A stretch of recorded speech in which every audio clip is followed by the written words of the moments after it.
Hi, and welcome to MedTech Trends. I'm your host, Dorian Marayu. On this channel, I talk to healthcare entrepreneurs to get an inside scoop on the people behind the companies, what inspired them to create them, and what their innovative technologies are doing to help people like you and me. If you're new to this channel and you want to learn more from other healthcare entrepreneurs, make sure you hit the subscribe button and the notifications and check out our other videos as well. Now, over the last few months, I've had the privilege of speaking with healthcare entrepreneurs, including founders and CEOs, and asking them how important have mentors been to their growth. Keep watching in this episode and you'll find out from 4 healthcare entrepreneurs about their experiences. I hope you'll learn something that'll inspire you to innovate. Let's get right into it. If you could summarize your personal philosophy on coaching and mentoring others, how would you describe that? I usually go through a few different phases, right? So people come to me, I've noticed, for coaching because they feel, right or wrong, that I've quote unquote done it, right? I've taken an idea, we've bootstrapped it, we've built it, we've penetrated really, really well, and it culminated, at least at where I got off in the journey, with a great exit. So that's what they come to me for initially. But again, when they're asking me for coaching, I'm literally looking for 3 or 4 specific character values in that person, right? Because I know that the coaching is going to go from business, right? So the business stuff is relatively simple, right? They may need to increase their sales or bolster their marketing or turn their customers into fans or put in the right financial systems or those types of things. Those types of things I can guide them, coach them on how to make better. And that, I'm not saying it's simplistic, right? But it's not rocket science, right?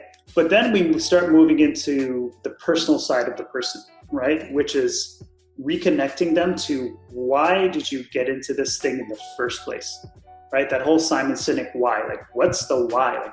Like, what called you to that, right? And then I start asking some harsh questions as to why they're doing it to uncover that. And then it's reconnecting the person with the business again, right? The actual core values.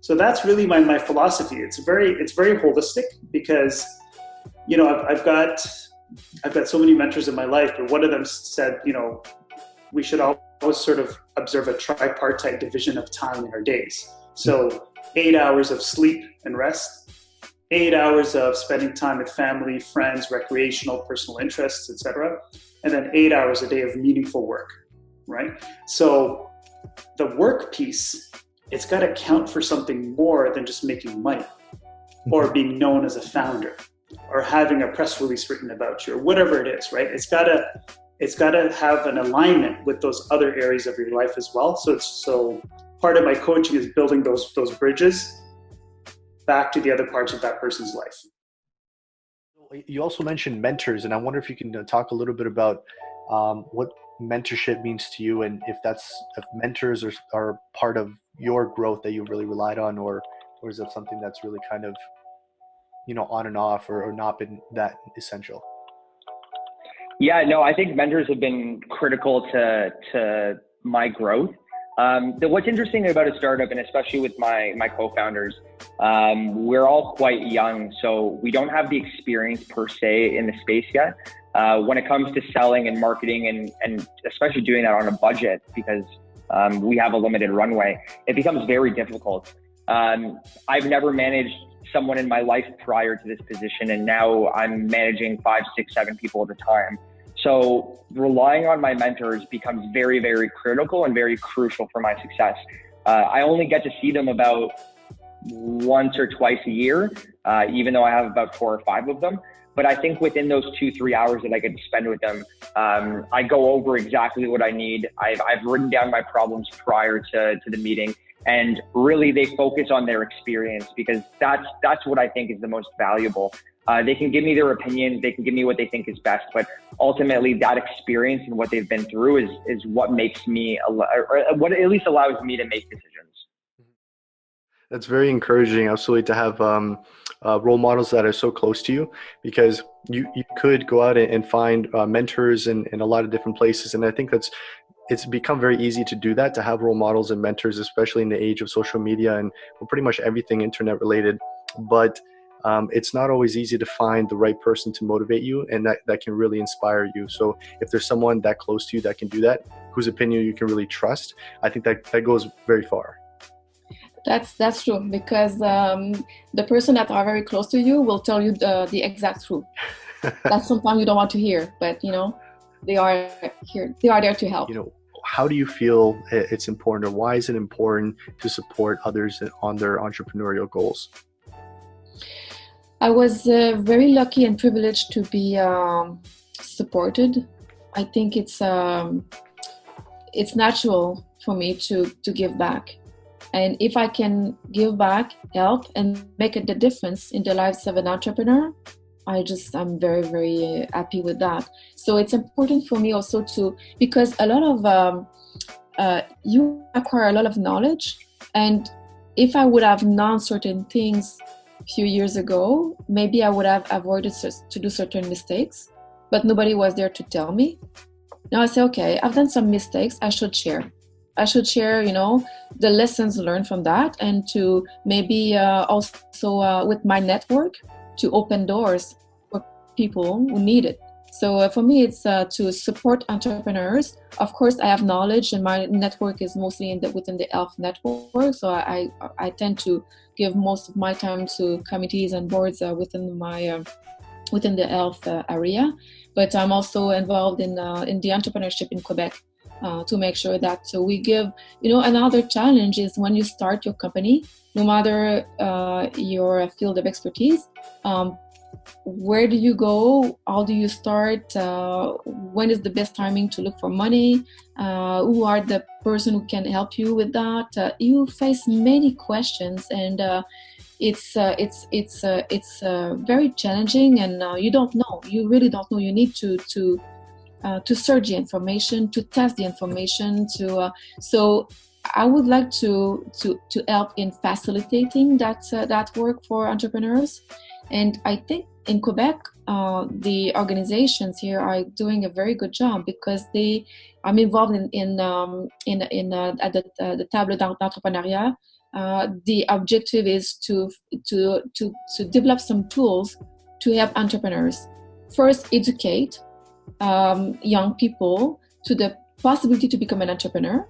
It's an option. You can become a dentist, you can become a lawyer, a mailman, whatever, but you can become an entrepreneur.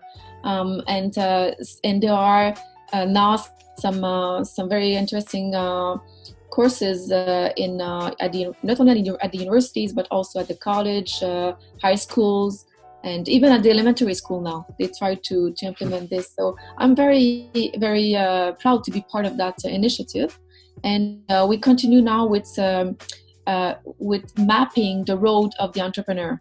So what is the different, the ultimate mapping, and where certain organization and key things will be the best for you. Try to accelerate also that phase. So that's part of my involvement. In terms of Portal Instrument, is there something that you feel makes the team unique? Yes.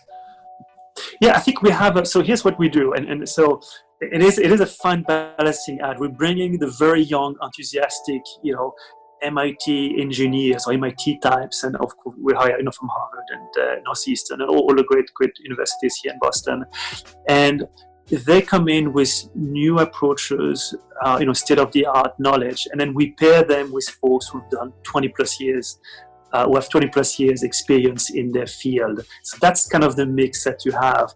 And then we have a few in-between people, but by and large, it's kind of how we structure the team. And so the way we've done it, when we couldn't hire those people, we actually found consultants, think of experts that you pay by the hour, and that's how we got the knowledge. But as we raised money and could afford it, we always looked for, kind of the best people we could find for very specific areas. So for manufacturing, we have someone who's got 20 plus years experience. in that space, worked at different medical device companies, and then before that I had a military experience. An interesting mix. When we looked at digital health, we hired the former chief technology officer for Athena Health, like a big success story here in the Boston area. So that's kind of the caliber of people that we like to find. And of course, we don't, it's a competitive market, and we don't always get everyone we'd like, but at least philosophically, that's how we're trying to put the team together. So it's great on both sides. I mean, the older generation loves to work with the younger generation because it's a very roll your sleeve type, culture. And of course, as you can imagine, conversely, from the younger folks, it's an amazing opportunity. I mean, they're learning literally, I think, in a few years, they can learn 5 to 10 years worth of experience, in a couple of years, I think. Absolutely. We pushed a lot of the responsibilities also down onto them. Mm-hmm. I always say 1 hour of a very good, deep conversation with somebody who's years ahead of you and who has that much more experience than you do is basically the equivalent of spending 6 months learning on your own. So these are valuable things. That's right. Absolutely. That's all for this video. I hope you enjoyed it. And if you did, please make sure to leave a comment below and hit the like button. You can also check out the full-length interviews with the entrepreneurs that you saw in this video on my channel. I'll put a link in the description below. That's all for now. I hope to see you next time.